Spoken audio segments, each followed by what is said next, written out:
First, recall the general pathway for a secretory protein. It is synthesized on ribosomes bound to the rough ER. This process involves multiple steps. Synthesis on RER ribosomes goes to cotranslational translocation into ER lumen. Next, the protein undergoes N-linked glycosylation in the ER. The protein is then packaged into copii vesicles that move to the cis Golgi.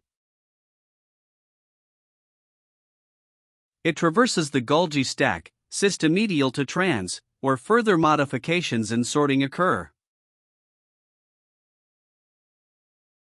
Finally, it is packaged into secretory vesicles and transported to the plasma membrane. This process is known as exocytosis. Now, let's compare each option to this pathway. Option A describes exactly this sequence. Thus, the only correct sequence is option A.